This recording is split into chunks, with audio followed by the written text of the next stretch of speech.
What if an appliance emergency didn't have to be? If your appliances need replacing fast, Best Buy has your favorite brands in stock and available now. Learn more at bestbuy.com. Best Buy. Imagine that. The Roger Stone Show. Entertaining and informative on the Red Apple Podcast Network.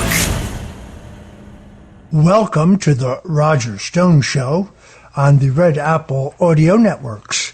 Here we talk news, politics, sports, style, and food. But because it's Father's Day, I want to start by honoring my father, Roger J. Stone Sr. He was a football star at New Canaan High School in New Canaan, Connecticut, where he grew up. My grandfather was a chauffeur for some extremely wealthy people who lived in Darien.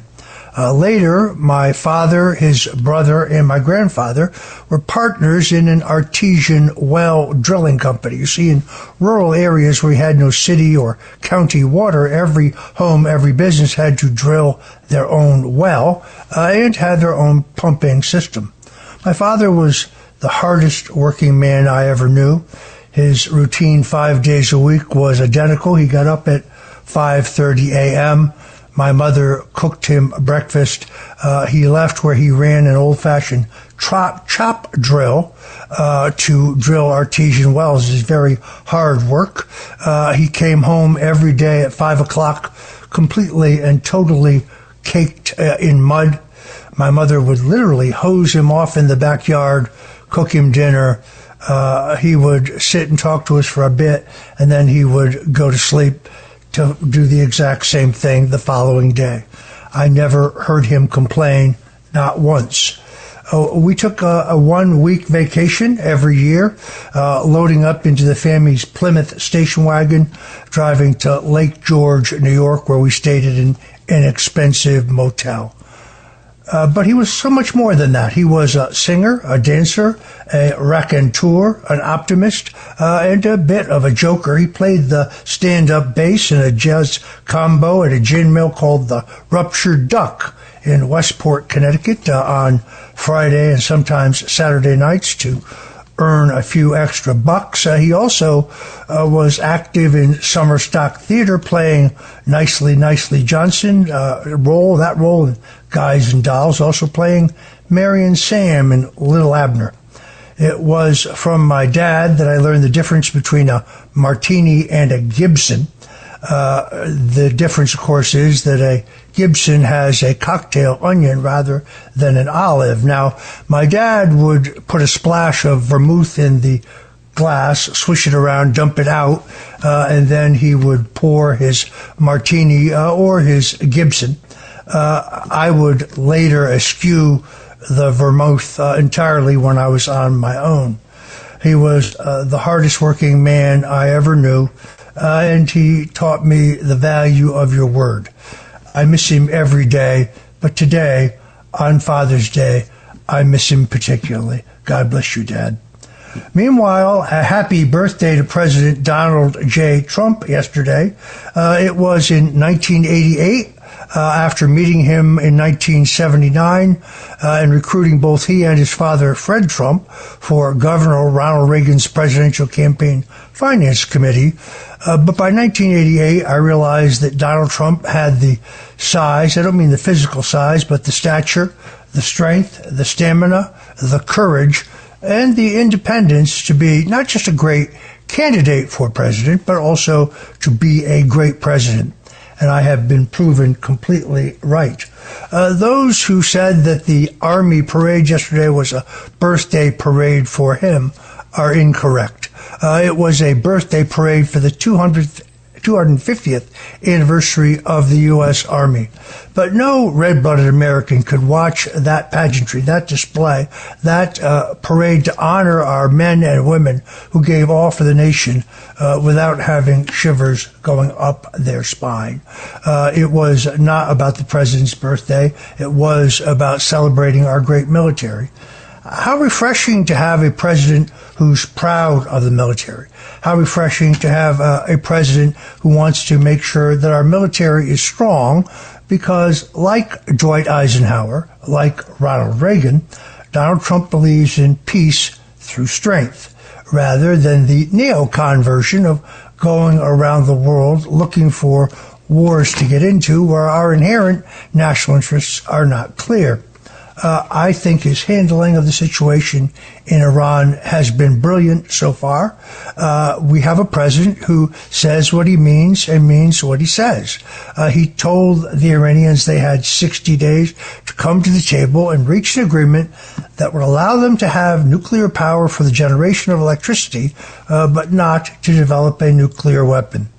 And after 60 days passed, on the 61st day, our Israeli allies unleashed unholy hell on the Iranians. This keeps with those who voted for Donald Trump as the no-war candidate, as a peace candidate, those non-interventionists. I fall in that group. Call us Ron Paul Republicans, if you will. But those who are tired of our nation building, our regime change-based foreign policy. Yet the president is absolutely correct that we cannot and must not allow the Iranians to have a nuclear weapon. See, unlike the Germans, unlike the Japanese, unlike others we have faced in world wars, we are up against an enemy that has no problem dying as long as they kill us. In fact, they seek to be martyrs as long as they can destroy the United States. I saw chillingly one of their head imams, one of their head mullahs, calling for the violent assassination of President Trump and Vice President J.D. Vance and all the members of their cabinet and all the members of their family. What will happen next? Well, we do not know. Israel is relying on the non-bombing means to further degrade the Fordow nuclear facility. Israel is still trying to get us into this war. Look, I have great respect for Mark Levin, even when I disagree with him. My views are probably closer to Tucker Carlson. But joining us to talk about this today, actually, is Lee Smith, who writes for Tablet. He has a terrific view of this, and we want to get those views. Not since Richard Nixon saved Israel from total annihilation in the 1973 Yom Kippur War have we had a president who's been a greater friend to Israel. But that does not mean that we should commit ourselves to a nuclear strike or to a strike that would have extraordinary repercussions. I trust President Trump to handle the situation as he has been handling it. Meanwhile, the No Kings demonstration across the country yesterday turns out to be a gigantic flopperoo. The New York Times, of course, tells it was a great success, but then the New York Times is not really a journalistic outlet anymore. It is more a propaganda front for the radical left. Think for a moment about the hypocrisy of having a demonstration by people whose selection of a presidential nominee included nobody who voted in a primary or a caucus or a convention. They anointed a candidate with no democratic process whatsoever, and they have a nerve to say that Donald Trump, because he seeks his executive authority to fulfill his mandate by the voters, wants to be a king. How completely nonsensical. They actually canceled the No Kings demonstration in nearby Hollywood, Florida, for lack of interest. We are grateful that, by and large, the demonstrations yesterday were not violent, but I think that they are out of strategy and out of ideas while Donald Trump fulfills his mandate to send violent extremists, illegals and gang members back where they came from, and to cut more fair, more beneficial trade agreements with our trading partners. You're listening to The Roger Stone Show, and we'll be right back. The Roger Stone Show on the Red Apple Podcast Network. Meta AI is the personal AI that's tailored to you, now with its very own app. It's built to get to know you, offering helpful answers and inspiration. Looking for something to add to your bucket list? Meta AI goes beyond traveling the world. It remembers you're a basketball fanatic and suggests you attend one of the playoff games. Just start typing or speaking to get the answers you need, wherever and whenever, because Meta AI is your personal AI. Download the Meta AI app, now available on the Apple App Store and Google Play. America's beverage companies are investing in America. We're American companies, making American products with American workers in America's hometowns. We're local bottlers and manufacturers, operating in all 50 states, employing more than 275,000 Americans in good-paying jobs, delivering for the nation, because we believe in the promise of America and the people who make it great. Learn more at WeDeliverForAmerica.org. Paid for by the American Beverage Association. The Roger Stone Show. Entertaining and informative on the Red Apple Podcast Network. Welcome back to the Roger Stone Show. President Donald Trump will not be the first Republican president to come to the aid of Israel. During the 1973 Yom Kippur War, President Richard Nixon played a critical role, saving Israel from total annihilation by authorizing a massive airlift of military supplies known as Operation Nickel Grass. When Egypt and Syria launched a surprise attack on Israel on October 6, 1973, Israel faced severe shortages of equipment and ammunition as its forces were heavily engaged on two fronts and the Israelis' backs were to the sea. The Soviet Union was simultaneously resupplying Egypt and Syria, putting Israel at a strategic disadvantage and real danger. Initially, Nixon faced resistance from the Pentagon and the State Department and his entire national security apparatus, who were concerned about antagonizing Arab nations and disrupting oil supplies.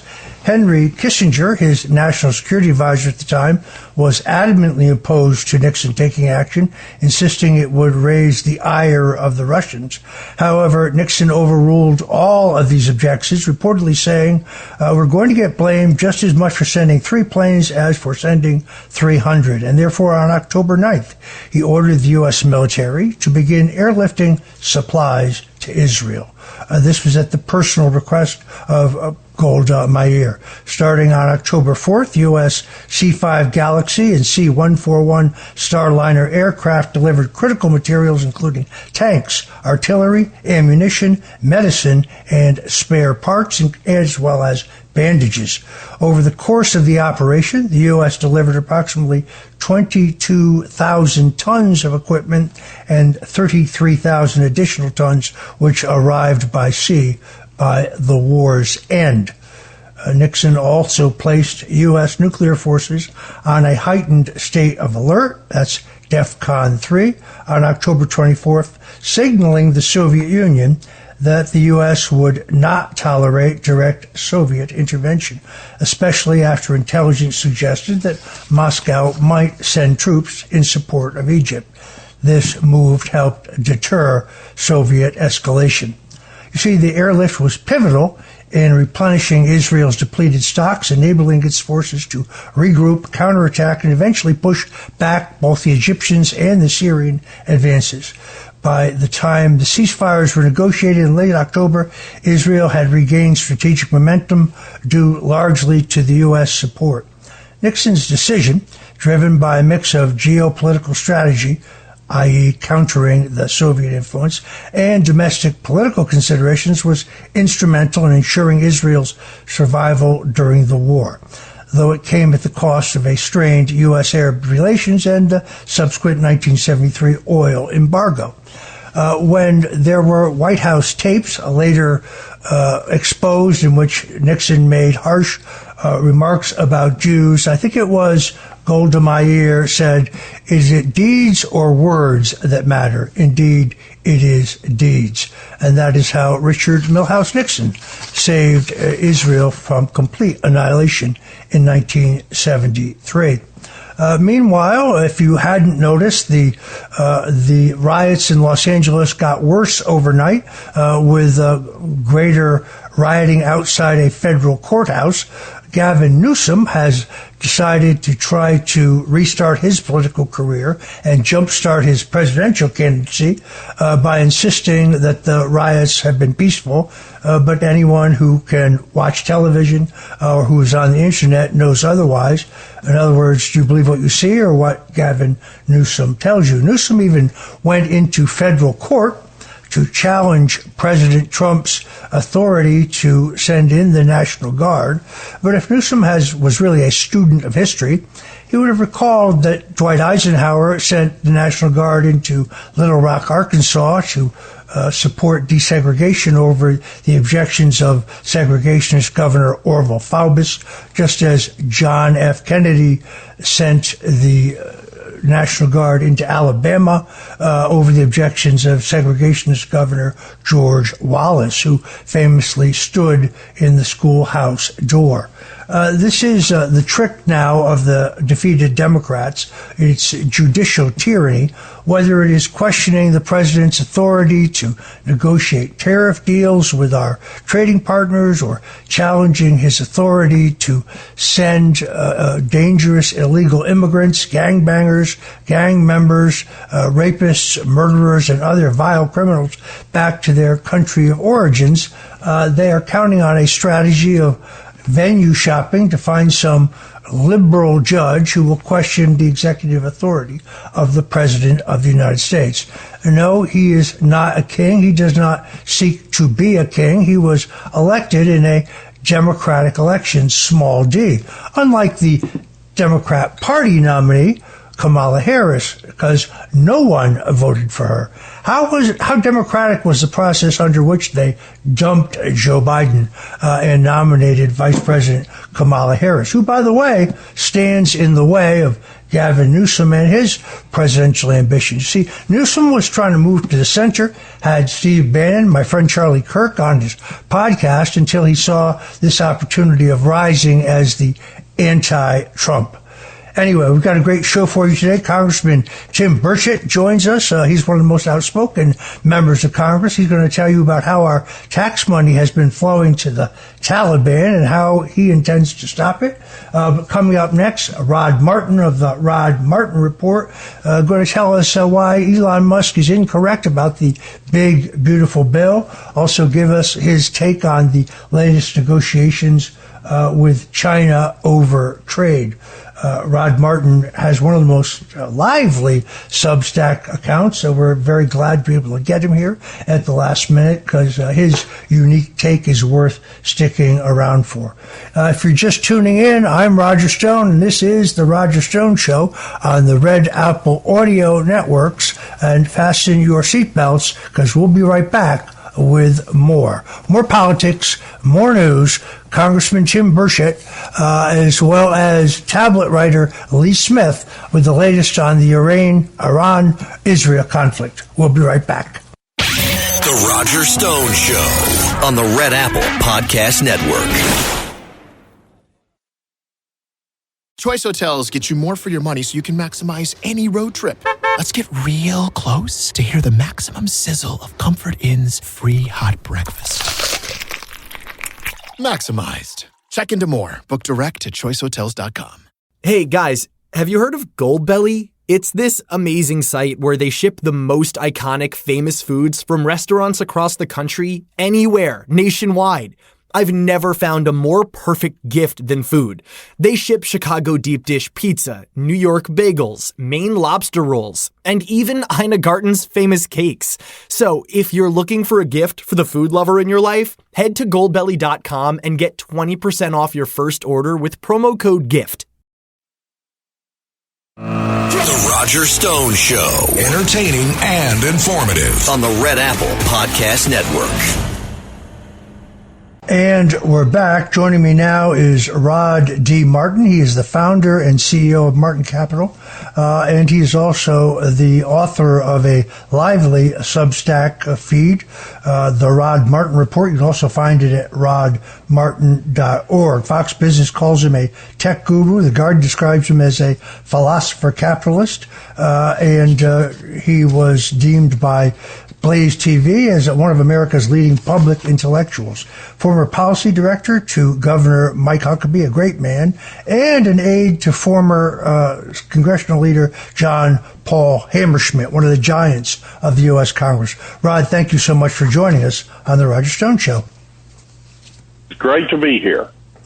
I watched a great interview with you on Real America's Voice. You were sporting a very good-looking straw fedora, and you were making an excellent case that our good friend Elon Musk, who appears to be back in the fold, is wrong about the big, beautiful bill. Tell us what you meant. Well, he is, and also the straw fedora is your doing. I got that idea from Stone's Rules, which is a wonderful book. Everyone should go straight to Amazon and buy Stone's Rules. Fantastic. As far as Elon, look, this is literally one of the most brilliant guys of all time. He is what you would get if Thomas Edison and J.P. Morgan had a baby. I mean, he's just incredible. But that doesn't mean he's always right. And the problem we face in this setting is that the Congressional Budget Office is nothing but a deep state op. It always lies, and it's always wrong. So they scored the Reagan tax cuts as ballooning the deficit. Well, the deficit did go up in the 80s, but it's because Tip O'Neill's Democrats in the House spent a new $1.82 for every dollar of cuts. So that's not on the tax cuts. Likewise, in the 90s, they guaranteed we would have huge deficits based on what Newt was trying to get done with Bill Clinton. And instead, we had 4 years of budget surpluses, actually meaningfully paid down the debt for a little while, and that would have continued indefinitely, but for 9/11. We saw the same thing with the Bush capital gains tax cut, where they scored it as costing the government all this revenue, but in fact, revenue more than doubled.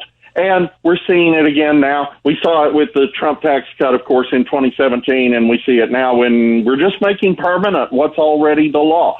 They lie, just as they lied about Obamacare, claiming that twice as many people would sign up as actually did, and that it wouldn't affect the deficit, though it did. And the Inflation Reduction Act under Biden was going to be deficit neutral, but in fact, of course, it ballooned the deficit. They always lie against Republicans. They always lie for Democrats. And Elon is not a political guy, historically. That's trivia he doesn't necessarily know. But the reason that it's always that way is, of course, the deep state wants to spend more money, but also because tax cuts stimulate growth. It's just the Laffer curve. It's as plain as day, and we've tested it my entire lifetime.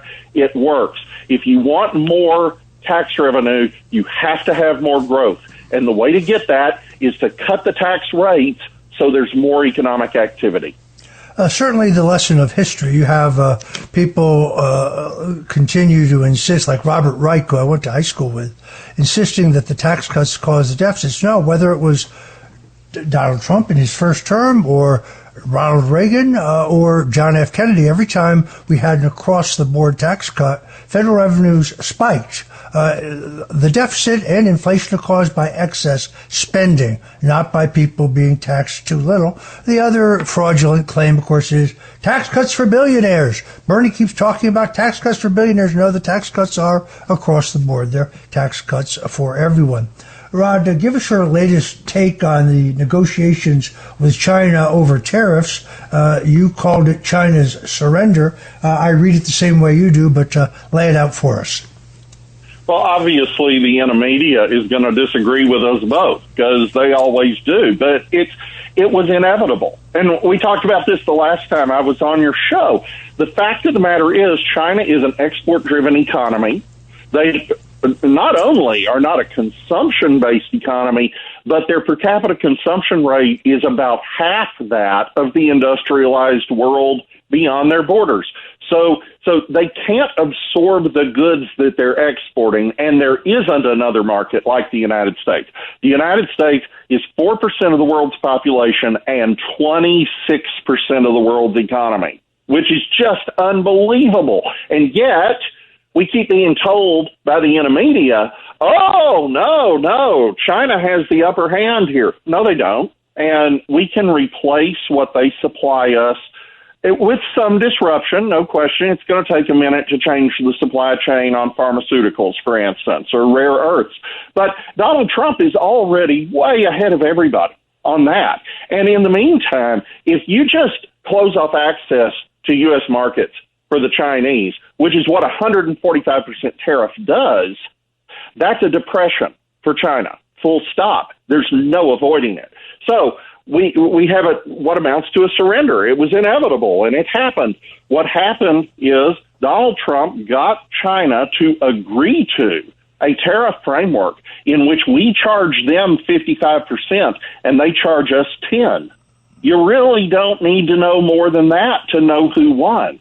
But on top of that, we've resumed the flow of rare earth elements for civilian purposes. They're still holding the hammer on the military-grade stuff. We'll get to that as we negotiate the permanent deal. We are allowing them to continue to send students to our universities. You know, some people will rightly say, well, a lot of those people are spies. Yeah, but they're going to get their spies in either way, and this way we actually transfer money from the CCP to the United States. So on balance, that's a win. And there are a handful of other aspects of the deal, but they all favor the United States. It's a huge win for Donald Trump's foreign policy. This is absolutely breathtaking and exactly opposite of what our friends on both the left and the right said was ever possible. The one thing I do think we need to do is to stop the Communist Chinese from buying up prime farmland, ranchland, real estate, even some public facilities, toll roads, bridges, airports in the United States. You can't, for example, in Canada, if you're not a Canadian, you can't buy property. China is buying up huge swaths of property here in the United States. We passed a law in Florida.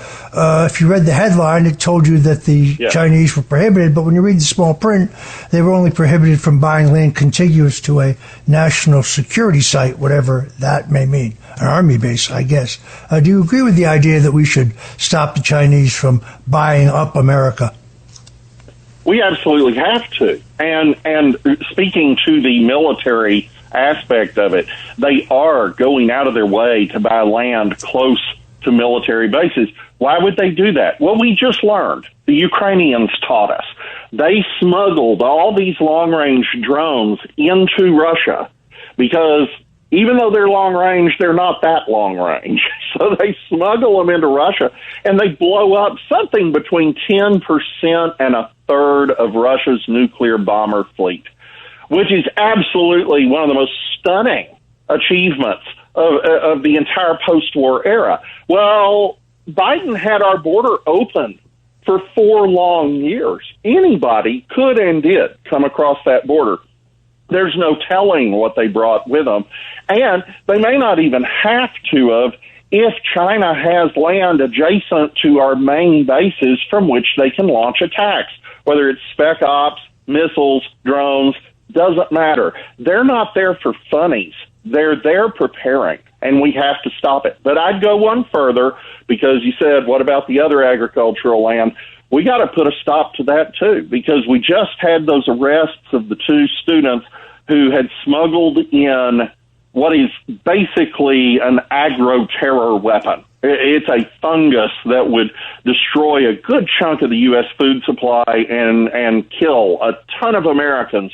We've already had Chinese biological warfare unleashed on us in COVID. We can't afford more. We've got to get serious.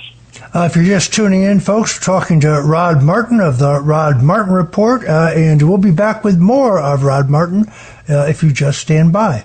The Roger Stone Show on the Red Apple Podcast Network. Home means something different to everyone. But with Rocket Mortgage, home can mean even more. It can mean a college education, taming your high-interest debt, even a renovation. We've made it easier than ever to use your home equity. That home you worked so hard for, now it can work hard for you. Call 800-4ROCKET or visit rocket.com to find out more. Rocket Mortgage, LLC. Licensed in all 50 states. NMLSConsumerAccess.org. Number 3030. Parents of tweens, if you're familiar with far-off drop-offs... Dad, stop, right here. Or get DMs about what's for dinner... You may be experiencing tween milestones. For your son or daughter, these can start at age 9. HPV vaccination, a type of cancer prevention against certain HPV-related cancers, can start then too. For most, HPV clears on its own. But for those who don't clear the virus, it can cause certain cancers later in life. Embrace this phase. Help protect them in the next. Ask their doctor today about HPV vaccination. Brought to you by Merck. The Roger Stone Show. Entertaining and informative on the Red Apple Podcast Network. And we're back. We're talking with Rod D. Martin, founder and CEO of Martin Capital and author of the Rod Martin Report. You can find that at rodmartin.org or over at Substack. Here's some breaking news. Recent reports indicate that there's been a radioactive leak which was detected at Iran's Natanz nuclear facility following the Israeli airstrikes on June 13th. According to the Iranian Nuclear Agency, the leak occurred inside the facility, although they claim there has been no significant increase in radiation levels off-site. The information coming from the Iranian authorities confirmed that no increase in radiation levels was observed at the Natanz site or at the Bushehr nuclear power plant, which was not targeted during the attack. Some of my friends in the Iranian resistance told me of this yesterday. Now it has been publicly reported. Rod, you had a great take on the situation in Iran. Lay it on us. Well, first, it's essential to say that Israel is doing the whole world a favor. Iran does not have the threat calculus of a rational actor like the Soviet Union, at least from our point of view. We didn't agree with the Soviets. We certainly had diametrically opposed aims to the Soviets, but at the end of the day, you could reason with them on the efficacy or lack thereof of blowing up everybody's cities. The Iranians do not operate by that calculus. Israeli intelligence has good intel suggesting that the Iranians were preparing, and may still be, to hand nuclear weapons to their terrorist proxies, like Hezbollah and Hamas. This is absolutely horrifying. These are people who strap on suicide vests and blow up Jewish schoolgirls. This is a terrible, terrible development, and it looks as though it's pretty clear they were on the brink of being able to build 15 bombs within a matter of days, if not just a handful of weeks. Israel had to strike. They had to strike when they did. They had to strike what they did. And that's good news, honestly, about Natanz, because if they are having a radiation leak within the facility, that doesn't hurt everybody else, but it makes it harder for them to do the work necessary to process weapons-grade material. The one to look for is Fordo, the fuel enrichment plant that's buried inside a mountain near Qom, like some kind of supervillain's lair. I mean, you almost wonder if it has sharks with laser beams attached or something. It's really going to be tough to take this out. It's going to be very nearly impossible to take it out from the air unless the U.S. intervenes. We actually have bunker busters that the B-2s could, or B-52s more likely, could drop successfully on that, but it may actually take a special operations group, and that's a very high-risk endeavor. So we need to keep an eye on Fordo. It is interesting that, first of all, I think Trump helped lure the Iranians into this. He told them 60 days. On the 61st day, the Israelis dropped the hammer, although he made it very clear that he was fully briefed. And immediately afterwards, you notice that once again he called for negotiations. He said now perhaps they will get the message and come to the table and do so legitimately, do so in good faith. I frankly think that there's no instance in which they will give up their nuclear bomb ambitions, and I agree with you. Unlike the Japanese, unlike the Germans who we faced in a world war, unlike even the Soviets or the Chinese, these are not rational people. These are people eager to die for their ideology as long as they destroy us in the meantime. And whether it is tomorrow or whether it is a year from now, the idea of them being nuclear equipped is untenable. Now, the neocons have been telling us since 1995 that their development of a nuclear capability was days away. But I'm not sure in the end that it makes any difference. Trump will move to defend American interests, and he will move to defend Israel's interests if he has to. In the meantime, I think what he's done here is quite brilliant because he keeps faith with the non-interventionists who elected him, because he ran as the peace candidate, yet he lives up to his responsibilities to do what's in the best interest of both the United States and Israel. His trip to Saudi, his trip to Qatar, this was a diplomatic triumph. Not only did he bring back a lot of commerce and cash, commerce over chaos, as a man I know wrote, but he also made it very clear that the other nations in the region aren't for a nuclear Iran either, not a single one of them. And therefore he has helped isolate them even further. Absolutely. And yes, everyone should go to rodmartin.org and check out Commerce, Not Chaos, the Emerging Trump Doctrine. What the president achieved in Saudi Arabia and Qatar and the UAE is extraordinary, and it's something that could be good for Iran, too. We can create a commercial web that makes everybody rich and everybody happy. But what we can't do is allow Iran to have a nuclear weapon or a nuclear weapons arsenal, which is what we're really talking about. And it's not just the weapons themselves. Iran is on track right now to build 10,000 nuclear-capable ballistic missiles in the next 3 years. This simply can't be permitted. So we can have peace, absolutely, and everybody can get rich as a result. Or we can be forced to deal with this. The Israelis are dealing with it right now very successfully. If they need help, Donald Trump's going to step in, and he's going to be 100% right to do so. I was interested to hear the president say yesterday that Vladimir Putin had called him to wish him a happy birthday, and they spoke for an hour, and they addressed the question of Iran. Then it occurred to me that at no time could Vladimir Putin have called President Joe Biden and had a cogent or even reasonable conversation. Clearly, all these world leaders knew that Joe Biden was non compos mentis. It is reassuring to have a president, again, who not only respects our military, as he showed in yesterday's great parade honoring the 250th anniversary of the U.S. Army, but who also is more anxious to negotiate for peace than he is to move to thermonuclear war. We thank our guest, Rod Martin, the Rod Martin Report. You can go to rodmartin.org, or you can find him at Substack, where he is the Rod Martin Report. Rod, thank you for joining us from Destin, Florida. God bless you, and happy Father's Day. And you also. You're listening to the Roger Stone Show on the Red Apple Audio Networks, and we'll be right back, so don't touch that dial. The Roger Stone Show on the Red Apple Podcast Network. My favorite thing about Shipt since I signed up for Target Circle 360? No price markups when I order same-day delivery from tons of local stores. Only a handful of alcohol retailers and items don't count. I won't lie, I've had too much fun being like, markups on groceries? Not in my fridge. Markups on pet food? Not for my DOG. Markups on tools, electronics, home goods, meds? Not in my house.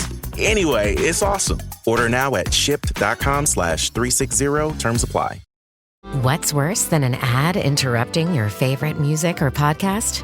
That uninspired coffee you've been drinking while working, which is why Flavia is elevating your everyday coffee experience. Now you can enjoy cafe-quality beverages like coffee, tea, frothy lattes, and creamy hot chocolate made right in your home office, actual office, or wherever you want to upgrade your mug with bold, delicious flavors. Visit Flavia.com to shop the collection of machines and beverages now. The Roger Stone Show. Entertaining and informative on the Red Apple Podcast Network. Welcome back to the Roger Stone Show. Joining me now is Lee Smith. He's the author of the New York Times bestseller, The Plot Against the President. He reports regularly for Tablet Magazine. His new book, Disappearing the President, is a page-turner. It talks about how even before a would-be killer tried to murder President Trump in Butler, Pennsylvania, a clique of political assassins set about eliminating him entirely from public life. In his new book, Disappearing the President, Lee Smith exposes how a shadow network of powerful partisan activists have waged a years-long scorched earth war to eradicate President Trump and any vestige of his influence, resorting to an unprecedented campaign of domestic spying, election rigging, brute force censorship, and political violence. Anti-Trump zealots have undermined the federal government, sabotaged countless other vital institutions in their relentless quest to crush the former president, and they have failed. Check that book out, Disappearing the President. But Lee Smith joins us now to talk to us about a terrific piece that he has up now at Tablet Magazine entitled The Normal President. By quarterbacking Israel's attack on Iran, President Trump brought an end to a particularly demoralizing era in U.S. history. Lee, I agree. The president's head fake here, his statecraft has been flawless. Lay this out for us. Yeah, well, I mean, I think what happened, Rogers, it's been important. You and I, your audience knows how to stay keyed to what President Trump is saying, but there's such an intense and dense communications war going on, right? All the different actors who were involved, complicating the issues, confusing it, all sorts of fake leaks, all sorts of hostile information that was being put out. But the president was very clear. The president was very clear long before the November election. Remember what happened after the Biden administration told the government of Israel not to attack energy facilities in Iran or nuclear facilities. This was, I believe, in July. And candidate Trump said that makes no sense. The first thing you want to hit is the nuclear facilities, right, to get rid of those things. So Donald Trump has been very, very consistent on this point all along. And if you just key to Donald Trump, what he was saying, the Iranians cannot enrich uranium. They must dismantle their program. They're not getting anything, nothing. We want to settle this peacefully. I think Iran could be a great country, but they have to do it peacefully. But they can't have a nuclear bomb. And if they don't do it peacefully, then we'll do it the other way, and they'll see more bombs. It'll be worse than anything they can possibly imagine. So I think insofar as the president was very clear and people were listening to him, knew what was happening. But I also think that the administration used a lot of the noise to catch the Iranians off guard, and it appears that that's what happened. The Iranians didn't really understand what was going on, even after the State Department and the Pentagon started moving people around in the region, non-essential workers at embassies, and the family members of uniformed military. They were all moved out of harm's way, or if they wanted to get out of harm's way. So there were signals right up to the moment of Israel's attack. But again, I believe that the president and the Prime Minister of Israel used that misdirection and used a lot of the misreporting, the hostile reporting, to lull the Iranians to sleep. Yeah, this is the brilliance of it. You write, Trump spent 2 months neutralizing the Iranians without them realizing he was drawing them into the briar patch. Iranian diplomats pride themselves on their negotiating skills. Generations of U.S. diplomats have marveled at the Iranians' abilities to wipe the floor with them. It's a cultural thing. Ever try to bargain with a carpet merchant in Tehran? And Trump also praised them repeatedly for their talents. Very good negotiators. The Iranians were in their sweet spot and must have imagined they could negotiate until Trump gave in to their demands. But it was Trump who was the trickster. He tied them down for 2 months, time that he gave the Israelis to make sure they had everything in order. This deception was truly, truly brilliant, taking advantage of media reports that he had fallen out with the Israelis, that he was moving away from them. It was the most impressive operational feint, you write, since the Normandy invasion. Very impressive. Yeah. I think one of the things that happened here, I was just reading as you were reading that line from my piece. It's like you've spent enough time in Washington, Roger, as have I, to know how these people around the State Department, I'm not saying Secretary Rubio's State Department, but I'm saying we know with these career diplomats, and we know with the career State Department, people are like, oh, wow, the Iranians, they're such great negotiators. They negotiated rings around Barack Obama's team. That's how they wound up with their nuclear program protected by the Joint Comprehensive Plan of Action. Well, that's not really what happened. The Iranians, I'm sure, are quite decent negotiators, but then they're up against someone like Donald Trump, who's, of course, famously a deal maker, famously a negotiator. But the important thing also is he's a normal American, too. That's my point with the title of a normal president, right? He's not one of these establishment fakes who comes back and tells you, oh, yeah, the Iranians are great, they're so special. I mean, it's a monstrous regime. And so Donald Trump, he sticks to his word. He keeps his eyes forward, knows what the American people want, and that's what he's representing. So, again, an exceptional president, but also a normal president and a normal American with normal American values and with normal American skills and talents, too. Yeah, I mean, you raise a very interesting question. Do the Iranians believe reports that the pro-Israel camp was losing influence with Trump and that the restraintists were on the rise? Did Iran lobby the officials, from some of the American think tanks? Don't worry about the neocons. Things are moving away from them. At the same time, I think Trump has kept faith with his electoral coalition. I mean, he was elected as a non-interventionist. He was elected as the peace candidate. As of this moment, it does not appear that Operation Rising Lion will split the MAGA coalition.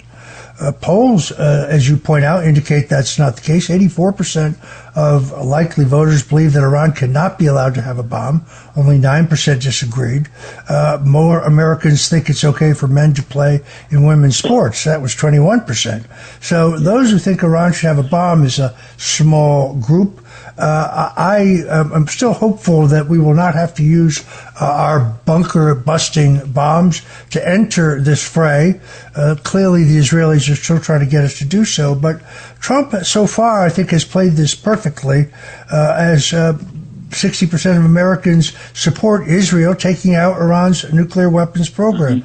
That number's 78% among Republicans. Extraordinary.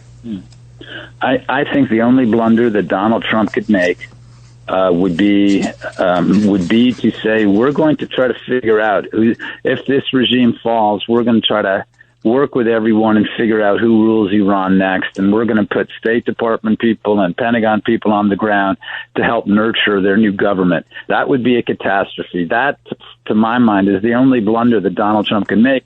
And let's remember what happened with the Iraq War. Donald Rumsfeld, the Secretary of Defense at the time, was the guy saying, like, no, we don't want anything to do with nation building. This was all Colin Powell and the Pottery Barn rule. You broke it, you fix it.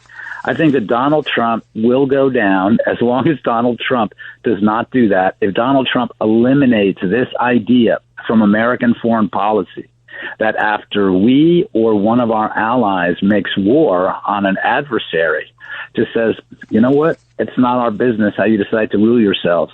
We just told you, though, don't mess with us. Just don't do it again, and we won't do this again. Now, maybe some point at some time in the future, we can help you get going. If you have a nice government, a nice bunch of people, this is what they did with the new Syrian government, right? Led by Ahmed Shara, and he's not necessarily, Donald Trump met him in Saudi, and Donald was like, well, yeah, whatever, we'll relieve sanctions. Good luck. I hope you make a good thing out of your new Syrian state. I think that's a fine way to go, and that's a fine precedent for the future. What the United States must never do again is get involved with trying to shape the political outcomes of foreigners. That's how I understand America First. America First is to protect Americans, to advance American interests, and sometimes that's going to require, for better or for worse, military force, and that's fine because America has a powerful military and we have a powerful economy. There's lots of things that we can do to advance our own interests against people who are trying to hurt us. The thing we don't want to do again is interfere in how other countries decide to rule themselves. Let them figure it out. If you're just tuning in, folks, we're talking to Lee Smith with Tablet Magazine on his great new piece. Whatever you do, don't touch that dial, because we'll be right back with more of Lee Smith right after this break. The Roger Stone Show on the Red Apple Podcast Network. In golf, precision is everything, on and off the course. PGA of America chose advanced 5G solutions from T-Mobile for Business for smooth operations and seamless transactions. Together, we enhance ticketing and concessions for better fan experiences from gate to green. This is pro-level efficiency. This is PGA of America with T-Mobile for Business. Take your business further at T-Mobile.com/now. Shopping is hard, right? But I found a better way. Stitch Fix online personal styling makes it easy. I just give my stylist my size, style, and budget preferences. I order boxes when I want and how I want. No subscription required. And he sends just for me pieces, plus outfit recommendations and styling tips. I keep what works and send back the rest. It's so easy. Make style easy. Get started today at StitchFix.com/Spotify. That's StitchFix.com/Spotify. The Roger Stone Show. Entertaining and informative on the Red Apple Podcast Network. Welcome back. We're talking to Lee Smith. His latest book, Disappearing the President, is still completely salient. That's because the same people who orchestrated the Russian collusion hoax, the same people who orchestrated the phony Ukrainian impeachment, the same people who endeavored to keep Donald Trump off the ballot or to impoverish him or lock him up in the tsunami of lawfare unleashed against him, are the same people financing the violent demonstrations in Los Angeles that are unfolding right before us, the same people behind the so-called No Kings demonstrations yesterday, which were a major flopperoo based on what I can see. But these political assassins are still very much out to destroy Donald Trump, and the danger persists. Check out his book, Disappearing the Presidents. You can get it any place where fine books are sold. Lee, in your piece here on Tablet, you mentioned that in a lengthy ex-post attacking Mark Levin, who I don't always agree with, but for whom I have enormous respect. My wife and I are big fans of his books. And others who think that Iranian bomb is bad for America. Tucker Carlson, who's been a friend of mine for 30 years, made the case for an Iranian bomb. Iran, he wrote, knows it's unwise to give up its weapons program entirely. Muammar Gaddafi tried that and wound up sodomized with a bayonet. As soon as Gaddafi disarmed, NATO killed him. Iran's leaders saw what happened. They learned the obvious lesson. You had a great response to that, addressing the question of the dangers of the Iranians having a bomb, if you would. Yeah. Well, I mean, you and I remember, Roger, and I'm sure a lot of your audience, does too. But probably a large part of your youth movement here on the Stone Zone, they may not remember. But the 1979 hostage crisis. The Iranians have done an awful lot of damage to America and to Americans, and they were a problem. They killed thousands of Americans in Iraq. Their ally Bashar al-Assad opened up Damascus airport, sent Sunni fighters to the Iraq border to kill Americans. So, in a sense, the Iranians are responsible for most of the deaths, for most American deaths, and people who were maimed, crippled, wounded terribly in Iraq, especially. So it's a very bad regime. And again, I obviously don't agree with the argument, but I understand the argument and appreciate the argument. People say, like, okay, fine, I get it. I don't like the Iranians either. I just don't think that the United States should be involved in bombing them or stopping them from getting a nuclear weapons program or aiding Israel to do it. Again, I don't agree with that argument, but it seems to me like, okay, fine, a perfectly fine argument. What strikes me as a strange argument is defending an Iranian nuclear weapons program in order for Tehran to defend itself against the United States. There's no doubt that a lot of American leadership has been off the wall, and Donald Trump was elected to repair that. Donald Trump was elected as the American president, was saying, I'm sick of losing. We have to go back to winning again. We have to win our trade deals. And if we get involved in wars, which we should avoid, we have to win them too. America is a nation of winners, and we have to be winners. So to say that, that foreign countries need nuclear weapons programs to protect themselves from us, and what that nuclear weapon program is designed to do regarding the United States, a lot of people, I think, are exaggerating a bit when they said, "Oh yeah, the Iranians have ballistic missiles that they'll fire at us." Well, someday that's true. The major problem right now, as we've seen for decades, is the terror acts, the terror operations that the Iranians wage across the world, including here in the United States. The Iranians have waged lots of terror plots, and they had different plans to kill Donald Trump here in the United States. So a nuclear weapons program gives them a dangerous shield to do things like that. The other thing it does is it gives them a nuclear shield to do hugely destructive things to the American economy, like shut down the Straits of Hormuz, which is what they're threatening now, which is ridiculous because they can't shut down the Straits of Hormuz without even more damage to regime infrastructure. But with a nuclear shield, yeah, they're able to do that. So that's why the nuclear weapons program in the hands of a terrorist state like Iran is a big problem for the United States. There's another thing, too. Iran is tied to the Russians, and Iran is tied to the Chinese. This is an alliance. This is a rising. This is the anti-U.S. bloc right now. China, Russia, and Iran. And it's a big problem for the U.S. and our allies. So I believe that, I believe that Donald Trump made an excellent decision. And like you, Roger, right now, I'd prefer the United States stays out of it for a couple of reasons. First of all, I think it's important that the Israelis show that they can do this on their own, A. B, most importantly, it is good. It is good for the United States when our allies take care of business all on their own. That reflects on our glory. How powerful are we? We didn't have to do anything. Our ally did it. You don't want to mess with us. Because as Donald Trump has said, yeah, the Israelis have lots of great equipment. Right? And they do. Lots of great American equipment. That's right. They're using American equipment. And look at how tough they are. Look at how bad things are going for the Iranians who are bad guys. If the United States steps in, no one wants to get a piece of the United States. All right, we have to end it there. Thanks to our guest, Lee Smith. You're listening to The Roger Stone Show. We'll be right back. The Roger Stone Show on the Red Apple Podcast Network. This episode is brought to you by Progressive Insurance. Do you ever find yourself playing the budgeting game?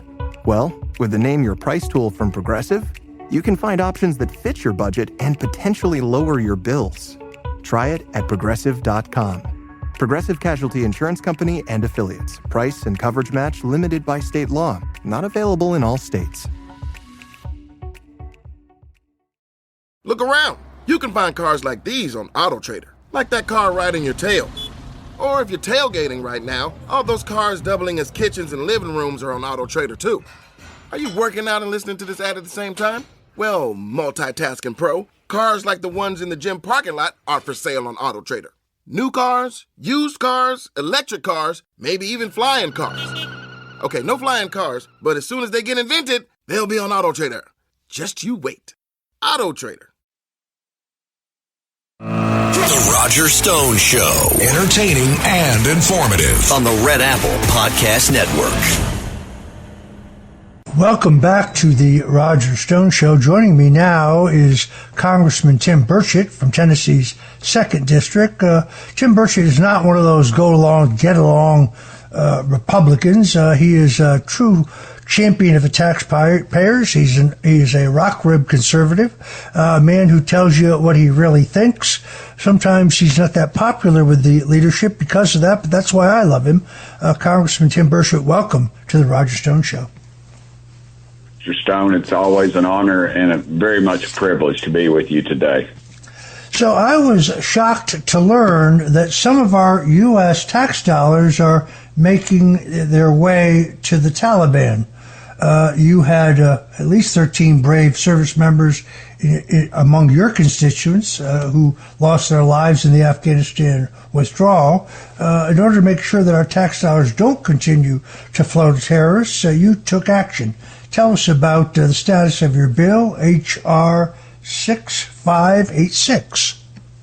Well, thank you again. It's very important to me. I drive out every day and I look at this sign. They named the road, the state highway that my farm's on, Staff Sergeant Ryan Knauss Memorial Highway, because he was the very last person during the conflict to lose his life, and he was murdered. And it was the Taliban. We are currently sending about $40 million a week to the Taliban, and that people that just can't be right. I actually even have a State Department document that has been unclassified. It's stamped classified, then unclassified. It's about a 5-page document. It's not something written on a cocktail napkin, and it says, in fact, we've given the Taliban close to $5 billion with a B. And the way it works is that they have 3 major banks, and the money that we give to them and the United Nations and everybody gives them flows through these 3 banks. And in every transaction, the Taliban control the banks. So I don't know that you technically say they own them, but I don't guess they need to own them. And they take their cut right off the top. I always tell everybody the Lord takes 10% with tithe. The Taliban takes a heck of a lot more. And President Trump has been made aware of this, and he's commented on it, and he's ticked off about it. But it's been going on for over a year now, Mr. Stone, and I was brought to my attention by a guy who's a former Navy SEAL, a guy named Sean Ryan. He lives over in Middle Tennessee in Franklin, right outside of Nashville. And I was on his podcast, which apparently is very popular. I'm not a podcast guy. I don't know how to even find them on the computer, but he had a guy on there named Legend, and he goes by the name Legend. He was an Afghan that fought on our side, and he goes by that name Legend because he, in fact, has a hit out on his life, of course. And he lives here, and he travels in and around the world, and I know him very well, and he's a very patriotic man. He loves America, which is great. And he helped us uncover this information. And since then, we've had other people in government have disclosed it and have found out about it. And now we've and the NGOs get a chunk of this money, the non-government organizations.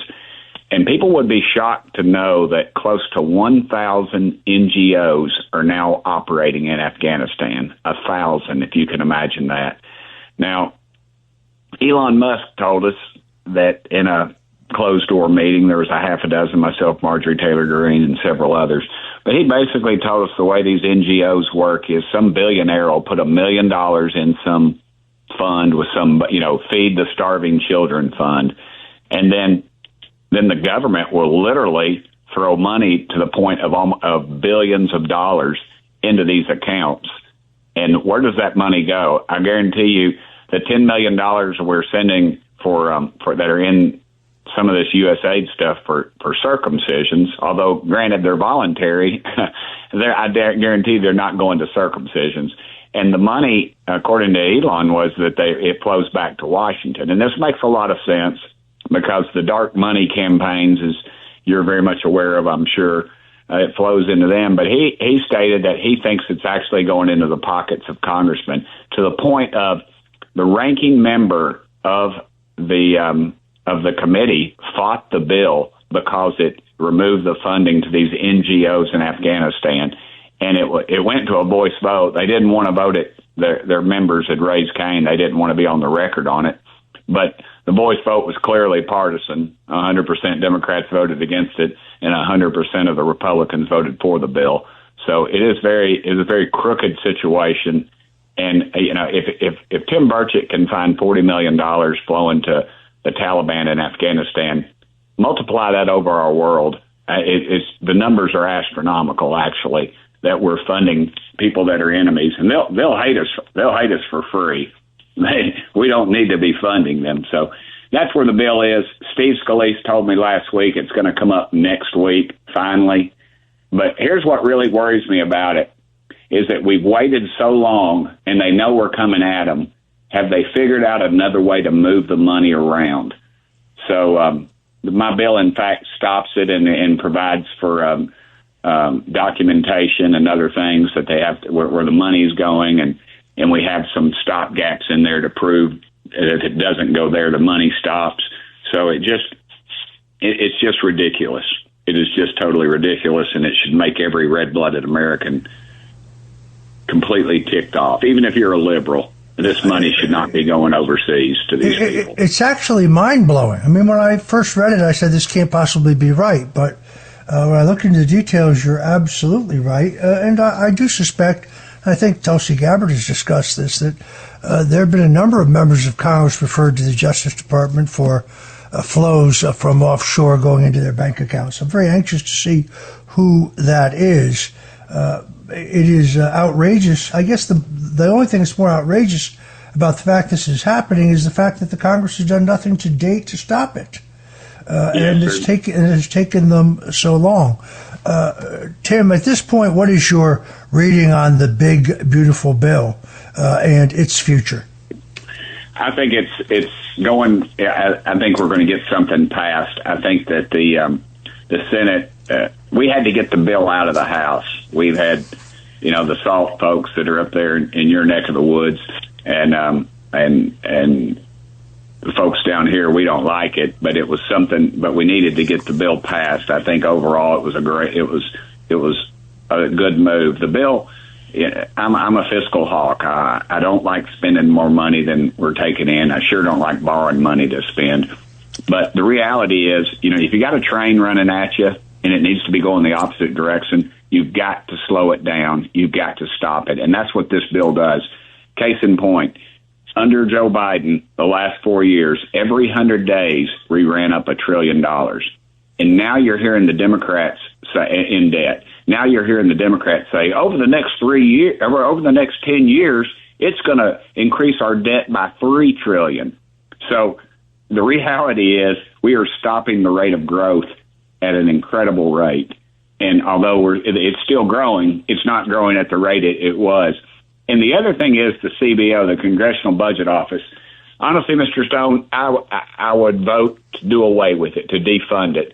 85% of the people that work in the healthcare portion of the Congressional Budget Office have donated to Democrat campaigns. They are registered Democrats, 85%. We're not going to get Washington, D.C. better than I do. I mean, you've forgotten more about the shenanigans up there than I'll ever know. But the truth is that these are partisan hacks that work within the federal government. We need to do away with it. We don't follow it anyway. When the Congressional Budget Office comes out with a report that we like, we love them. But when we don't like it, we tend to not like them. And as of late, they haven't really done anything that's been accurate. They under President Trump's first term, they talked about how his legislation was going to cost us trillions. Well, in fact, it did the exact opposite. They're obviously not very capitalist heavy over there. They don't believe in capitalism. And the bill will be changed when it comes back from the Senate. And I predict that it will be a much better bill. It will be more fiscally sound. But what we had, and I think we'll, like they say, how do you eat an elephant one bite at a time?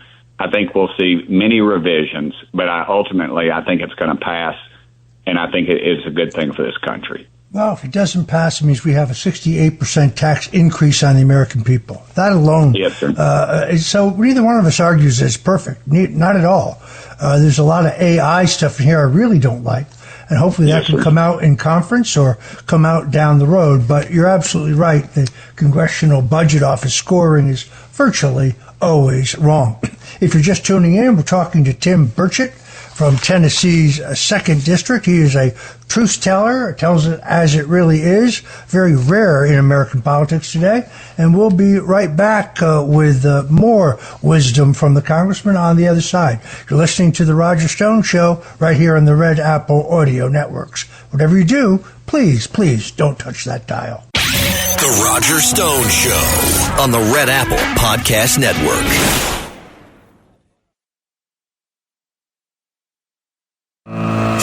Roger Stone Show. Entertaining and informative on the Red Apple Podcast Network.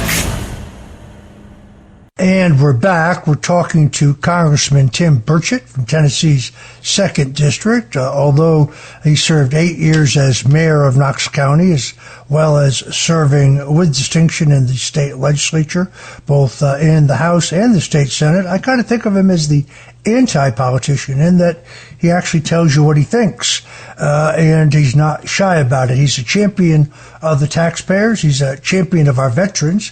He is a champion of the America First agenda, and we're happy to have him as our guest today. I was reading the other day that as the president was negotiating this tariff war with our trading partners, that my congressman, Jared Moskowitz, was making a killing in his stock trading.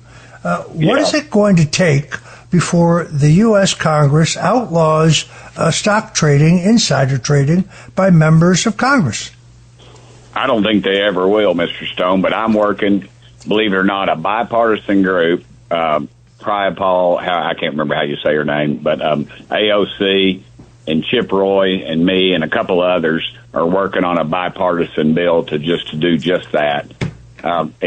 It's a disgrace. You ought to go on, if you're ever on, there's a website called Unusual Whales, and it lists the top 100 people that in the stock market in Congress. And unfortunately, or fortunately, I guess I'm not on that list. My wife always jokes about it. I have an $11,000 portfolio that my buddy Tommy Seiler manages, and we should all be just in mutual funds if you're in Congress. More people have played in the have played professional baseball than have been in Congress, and we ought to treat it as an honor. It's not a way to cash in, and it's just too much insider information. You know it, and I know it. My case in point on that is when we went to, we were in Ukraine, and I voted against all that, of course, but Joe Biden said we're going to give them our missile defense system. Well, when he did that, we had to re-up our missile defense system with a multi-billion dollar contract, no bid contract to the company that was producing our missiles. And guess who owns stock in that? Several members of Congress that served on those committees that oversaw that. And some of them had bought the stock just weeks prior to Biden make his official notice. So it goes on. It's insider trading. Just because it's legal, that doesn't mean it's right. And so hopefully we're going to get a bill out. But what my biggest fear is, we're going to pass a strong bill. It'll go to the Senate, and they'll put a tweak on it or something and send it back to us, and we won't be able to agree on it, and then it'll go away. And that's all by design. That isn't by accident. We ought to just have a blanket outlawing of stock transactions while you're in Congress or your immediate family members. But we don't have the guts to do it. And there's an old grocer in Tennessee, his name was Kaz Walker. He had a newspaper called The Watchdog. It's a free paper. And he said he would call politicians, he'd say they're crooked as a dog's leg. Well, Washington is crooked as a dog's leg. I don't know how closely you have followed the hearings looking into the release of the documents regarding the assassination of President John F. Kennedy. Your colleague, Anna Polina Luna, has done an excellent job. Unfortunately, the CIA and other elements of the government, including some at the National Archives, continue to play whack-a-mole, or I should say hide the file. There are enormous gaps in what we have seen previously. So, for example, the House Select Committee on Assassinations in the 70s did an entire investigation in which they concluded in their final report that organized crime was most definitely involved in the assassination of John F. Kennedy. Yet, not a single document, not an audio, not a video, not a document, not a transcript has mentioned the role of organized crime of the materials handed over to the American people based on an order by the president. This is shocking. They have also really hidden the documents regarding certain CIA operatives and the way they played rope-a-dope with that House Select Committee. The CIA never cooperated. There's more bombshells to drop here. I think Anna Paleoluna is doing an excellent job. Your thinking regarding the Kennedy assassination? Yes, sir. I know a lot about that. I serve on that committee, and I was the one who asked the question of the young doctor of the entrance and exit wounds, and he clearly stated, and he even had a diagram he showed. I hope people can go back and watch some of that committee, where it was very clear that the bullets came from two different directions. Lee Harvey Oswald allegedly was using what's called a Mannlicher Italian carbine. I have one of those guns, and it was my dad's, and he gave it to me. And it is the most rickety, excuse my language, but it is a piece of crap. It is written up as the only gun that never won a war. He could have bought an M1 with a scope on it through a Western Auto back then. You could buy guns that they obeyed the Constitution back then, not like now. And you could go out and buy one of those pretty easily, a much better gun for about $43, I believe it was. But they have this paper trail of him buying it. And then the gun they show holding up, the famous picture, is actually a German Mauser, and I have one of those as well. But my point is this: that whole thing has been, America was lied to. The CIA is protecting. Who are they protecting? They're just protecting their name. It's almost like a pride thing with them. And you are correct. Organized crime was all over that thing. They had a reason to do it. They had access. They had people on the ground, and that thing just stunk all the way up. And they're clearly shielding for something. And those days need to go. And they keep talking about these files they're going to turn loose, and they just keep. And I think the biggest fear I have with those files is that they don't show that there are things that have been disproven, and they'll just be reopening another can of worms. I just wish the CIA would be more forthcoming with the information and quit playing this, like you said, whack-a-mole with us. Yeah, it's indisputable that the Dallas police conduct a paraffin test on Lee Harvey Oswald, and he has no powder burns on his chest or his arms or his hands or his cheeks. So he could not possibly have fired the sleekly World War II vintage Italian carbine. And then, as you point out, there's not only an AP photo of a Dallas police officer holding the Mauser above his head, but the photo of Lee Harvey Oswald, which many believe was fabricated, show him having this precision German shooting instrument. So Lee Harvey Oswald would have had to get off 3 shots that no American sharpshooter in the military has been able to duplicate, run down 4 flights of stairs, hide the rifle, then run down 4 flights of stairs, only to be seen by a Dallas police officer while he casually ate his lunch.